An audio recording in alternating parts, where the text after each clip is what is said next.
Hello friends, welcome back to your own channel share market with CK. आज हम Adani green के बारे में बात करेंगे, उसका फुल एनालिसिस करेंगे। स्टॉक आपको लेना चाहिए कि नहीं लेना चाहिए, किस तरीके का फ्यूचर है इसका, सारी कुछ हम बात करेंगे। देखिए, रिन्यूएबल एनर्जी का तो फ्यूचर बहुत शानदार है, लेकिन अगर हम बात करेंगे इस स्टॉक के बारे में तो इस स्टॉक की प्रोजेक्ट्स की क्या वजह है और ये इतना ज़्यादा भाग चुका है। एक साल में लगभग 2200 से ज़्यादा % के रिटर्न दे चुका है। इसकी पीछे वजह क्या है, चलिए हम इससे पहले वीडियो स्टार्ट करें। कृपया कर हमारे लाइक करें, सब्सक्राइब करें, हमारे टेलीग्राम चैनल को ज्वाइन करना ना भूलें जो शेयर मार्केट विद सी के नाम से।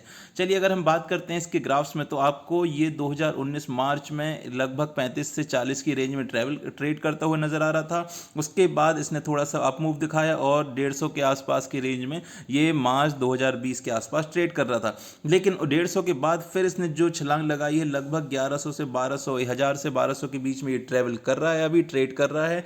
तो इतना ज़्यादा उछाल क्यों हुआ, किस वजह से, और आपको ये स्टॉक अब अपने पोर्टफोलियो बनाना चाहिए कि नहीं बनाना चाहिए, उसके पीछे की वजह हम जानते हैं। इस स्टॉक ने 25 से लेके, देखिए 3 साल में 25 से लेके ये स्टॉक पहुंचा है 1312, 1312 के। तो आप देख सकते हैं इतना ज़्यादा उछाल इस स्टॉक में कहाँ से, किस वजह से हुआ। देखिए 2019 तक सब कुछ नॉर्मल चल रहा था, कोई बात नहीं थी। फिर जून 2020 में, कब, जून 2020 20 में, जून 20 में क्या हुआ, 1 गीगावाट का प्रोजेक्ट मिला इससे। कहाँ से, SECI की तरफ से, solar energy conservation of India की तरफ से मिला, corporation of India, sorry, solar energy corporation of India की तरफ से एक प्रोजेक्ट मिला 1 गीगावाट का। ये इसकी कॉस्टिंग थी 45,000 करोड़, 45,000 करोड़ की कॉस्टिंग थी, जिसकी वजह से अडानी ग्रीन का जो शेयर था वो लगभग 3 से 4 टाइम बढ़ गया, चार टाइम आगे बढ़ गया और धीरे धीरे इंक्रीज होता गया। और उसके बाद ये स्टॉक का जो रेवेन्यू था वो भी बहुत ही हाई होता गया। धीरे धीरे इसमें अच्छी खासी पॉजिटिविटी आपको नजर आने लगी। लोग इसमें बहुत पैसा जनरेट करने लगे, पैसा इन्वेस्ट करने लगे, जिसकी वजह से इसका रेवेन्यू भी बहुत ज़्यादा बढ़ गया। इस कॉन्ट्रैक्ट की फिर एक इसमें न्यूज़ आई बीच में कि ये कॉन्ट्रैक्ट, इस कॉन्ट्रैक्ट में एक गारंटीड क्लॉज है कि ये SECI इससे एक निश्चित प्राइस पर, एक फिक्स्ड अमाउंट पर ये पूरी एनर्जी, कुछ अमाउंट ऑफ एनर्जी गारंटीड लेगी। तो ये स्टॉक की, इस न्यूज़ की वजह से इस स्टॉक में और ज़्यादा खरीदारी होने लगी और ज़्यादा इन्वेस्टमेंट आने लगा, जिसकी वजह से बहुत ज़्यादा हाई चला गया ये स्टॉक। लेकिन कुछ टाइम के बाद क्या हुआ, जो गारंटीड नोट था वो उसकी कोई कंफर्मेशन नहीं मिली और लोगों को पता चला कि ऐसा कोई गारंटीड नोट नहीं है, कि कोई बाउंडेशन नहीं है कि SECI अडानी ग्रीन से वो जो उन्होंने एनर्जी है वो खरीदेगी ही, ऐसी कोई बाउंडेशन नहीं है। अगर मन किया तो ये प्रोजेक्ट कैंसिल भी कर सकते हैं। तो इसकी वजह से फिर स्टॉक में अभी आपको करेक्शन देखने को मिल रहा है, जिसकी वजह से अब इन्वेस्टर्स में डर का माहौल है। तो आगे क्या करना चाहिए इसके बारे में हम बात करेंगे। देखिए अभी ये स्टॉक कहाँ, अभी स्टॉक लगभग आपको 1018 के 1000 के आसपास ट्रेड होता हुआ नजर आया। जो इसने हाई लगाया था 1 मंथ में 1223 का लगाया था और 1300 के ऊपर ये 1 ईयर का हाई आप देख चुके हैं। जो लो लगाया था 1 मंथ में 100, 1000 के आसपास का लो लगाया तो लगभग 12% के रिटर्न जनरेट करके दिए हैं। अगर हम बात करेंगे अडानी ग्रीन के 1 ईयर के रिटर्न्स की, तो इसने 386% के शानदार रिटर्न जनरेट करके दिए हैं। अगर हम बात करेंगे लो की, तो 199 का लो लगाया था, 199 के लो से फिर इसने 1340 का हाई लगाया है। अगर हम बात करेंगे इसके लॉन्ग टर्म चार्ट पैटर्न की, तो आपको नजर आएगा कि 3134% के शानदार रिटर्न जनरेट करके दिया है। ये स्टॉक लगभग 22 के लो से 1340 के हाई लगा चुका है। अगर हम बात करेंगे, और जून 2018 में ही ये लिस्टेड हुआ था। अगर हम बात करेंगे कि इसके कर्जे की, तो 19,000 करोड़ का कर्जा इसके ऊपर धीरे धीरे बढ़ता जा रहा है। जैसे जैसे इस स्टॉक में इतना ज़्यादा निवेश होता गया, ये धीरे धीरे अपने प्रोजेक्ट्स और बढ़ाने की कोशिश करता रहा और अभी 19,000 करोड़ का इसके ऊपर कर्जा है। लास्ट 4 ईयर्स की बात करेंगे, धीरे धीरे बढ़ता गया है और ये लास्ट 4 ईयर में लगभग 3 से 4 से 5 गुना हो गया है।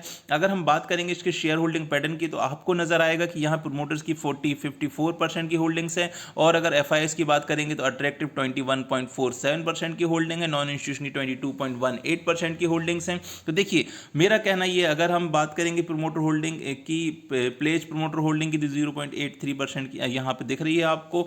अगर हम बात करेंगे प्रमोटर होल्डिंग के ट्रेंड की, तो आपको नजर आएगा कि 6 मंथ में लगभग लगभग 18 से 20% की होल्डिंग्स डिक्रीज हो चुकी हैं प्रमोटर्स की। अगर हम बात करेंगे फॉरेन इंस्टीट्यूशंस ने भी यहाँ पे लगभग 1.5% की होल्डिंग्स निकाली हैं 3 मंथ में, तो एक थोड़ी सी नेगेटिव सिचुएशन है ये। अगर हम बात करेंगे इसके फाइनेंशियल ट्रेंड की तो आपको नजर आएगा रेवेन्यू तो लगातार बढ़ रहा है जैसे मैंने उस प्रोजेक्ट के हिसाब से बताया था, लेकिन प्रॉफिट्स आपको यहाँ पे दिख रहे होंगे इंक्रीज होते प्रॉफिट्स, लगातार लॉस में जा रही है ये कंपनी 1 साल, फिर उसके बाद देखिए 2018, फिर उसके बाद 2019, अभी 2020 में थोड़े से लॉस पुट किए हैं, अभी 2021 का रिजल्ट आना बाकी है, तो हम देखेंगे कि इसमें क्या सिनारियो बनता है। अगर यहाँ पे लॉस बुक करती है कंपनी 2021 में तो आपको अच्छे खासा करेक्शन देखने को मिलेगा और इसमें फिर गिरावट भी अच्छी खासी होगी, तो आपको फिर एक साइज बाइंग लेवल आपके पास एमर्ज होके आए। लेकिन अभी फिलहाल इस स्टॉक में बिल्कुल भी बाय मत कीजिए, क्योंकि जो इसके प्रोजेक्ट्स हैं, जो इसका कर्जा बहुत ज़्यादा है, प्रोजेक्ट्स बहुत ऐसे कोई गारंटीड प्रोजेक्ट नहीं है। उसको सोच रहे थे कि SECI जो प्रोजेक्ट है वो गारंटीड है, लेकिन ऐसा नहीं है। अगर हम चार्ट्स में बात करेंगे तो आपको नजर आएगा ये आपको 200 डे एक्सपोनेंशियल मूविंग एवरेज है, ये 100 डे, और ये आपको ग्रीन लाइन शो कर रही है 50 डे। तो इसने 50 डे और 100 डे एक्सपोनेंशियल मूविंग एवरेज को अभी अभी तोड़ा है। अगर हम MACD की बात करेंगे तो यहाँ पे MACD ने सेल सिग्नल दिया था, RSI 35 की वीक नज़र आ रही है। अगर हम बात करेंगे इसके यहाँ पे देखिए लास्ट जो यहाँ पे बिल्कुल कंसोलिडेट हो रहा था ये 100 डे एक्सपोनेंशियल मूविंग एवरेज के ऊपर, और लास्ट ट्रेडिंग सेशन में इसने अच्छे तरीके से इसको बिल्कुल ब्रेक किया है, और अब स्टॉक धीरे धीरे 200 डे एक्सपोनेंशियल मूविंग एवरेज की तरफ बढ़ने की कोशिश करेगा, क्योंकि अगर रिजल्ट नेगेटिव आए तब आपको अच्छा खासा गिरावट देखने को मिल सकती है। अगर हम बात करेंगे पेविट सपोर्ट्स की तो बिल्कुल पेविट सपोर्ट के ऊपर खड़ा हुआ है 1000 के आसपास ये। उसके बाद जो पेविट सपोर्ट नेक्स्ट है 916 का है, तो 916 एक अच्छा बाइंग जोन हो सकता है। 880 से 900 के आसपास अच्छा खासा बाइंग जोन हो सकता है। आप चाहें तो इस लेवल पे बाय कर सकते हैं, तो ये शॉर्ट टर्म में आपको अच्छे खासे रिटर्न कमा के दे सकता है। अगर हम बात करेंगे बॉलिंजर बैंड की तो बॉलिंजर बैंड के अभी लोअर बैंड के थोड़ा सा ऊपर है, हो सकता है बॉलिंजर बैंड के लोअर बैंड को टच करे और बॉलिंजर बैंड का लोअर बैंड आपको 900 के आसपास जाता हुआ नजर आए। अगर रिजल्ट जिस तरीके से आने की उम्मीद है कि हो सकता है आपको नेगेटिव रिजल्ट देखने को मिले, तो ये था हमारे प्रॉफिट्स में बात कर रहा हूँ मैं। रेवेन्यू इंक्रीज होगा डेफिनेटली, क्योंकि इतना ज़्यादा इन्वेस्टमेंट हुआ है तो रेवेन्यू तो इंक्रीज होगा ही। ये था हमारी तरफ से अडानी ग्रीन के बारे में। अगर हम बात करेंगे डिलीवरीज को, यहाँ 70% की डिलीवरीज आपको देखने मिल रही हैं अप्रैल 30 को। अगर हम बात करेंगे 5 डेज़ की मूविंग एवरेज की तो 49% की डिलीवरीज बहुत ज़्यादा है, तो यहाँ से एक बाउंस बैक के चांस बन सकते हैं, लेकिन मेरे हिसाब से आपको वेट करना चाहिए और अच्छे लेवल पर हमें अगर स्टॉक्स मिलते हैं, क्योंकि ये स्टॉक बहुत ज़्यादा भागा हुआ है तो हमें करेक्शन उम्मीद भी करनी है, क्योंकि बहुत ज़्यादा भागा हुआ स्टॉक अगर आप लेंगे तो आप फिर रिटेल इन्वेस्टर्स फंस जाते हैं और फिर उसके बाद बैठे परेशान होते रहते हैं। तो आपको थोड़ा सा वेट करना है। करेक्शन का बहुत सारे अच्छे स्टॉक्स हैं, आप वो खरीद सकते हैं। जरूरी नहीं है कि जो बहुत ज़्यादा भागा हुआ स्टॉक है वो अब आपको रिटर्न उतने ज़्यादा कमा के दे, तो वहाँ करेक्शन भी हो सकता है। ये अगर आपको दूसरे स्टॉक्स भी देखने, आपको अगर पैसे इन्वेस्ट करने हैं तो ऐसे स्टॉक में करिए जहाँ वैल्यू बाइंग मिल रही हो और ग्रोथ के चांसेस उतने कम ना हो, लेकिन आपको लॉस के चांसेस बहुत कम हो। ऐसी जगह इन्वेस्ट करेंगे तो आप बेनिफिट में रहेंगे। शॉर्ट टर्म में अगर पैसे कमाने की कोशिश चाहेंगे तो इस टाइप के स्टॉक्स में लगाएंगे तो आपको थोड़ा सा प्रॉब्लम भी क्रिएट हो सकती हैं। जहां रिस्क है वहां पे आपको रिवार्ड भी अच्छा मिलता है, लेकिन जहां लो रिस्क है तो वहां रिवार्ड कम मिलते हैं, लेकिन लो रिस्क हमारे कैपिटल को सेव करके रखती है। आपको हमारा वीडियो कैसा लगा हमें जरूर बताएं, लाइक करें, सब्सक्राइब करें, और आपकी जो भी क्वेरी है कमेंट में जरूर करें, जरूर लिखिए, हम आपको उसका तुरंत रिप्लाई करते हैं। Thanks for watching us. जय हिंद, जय भारत।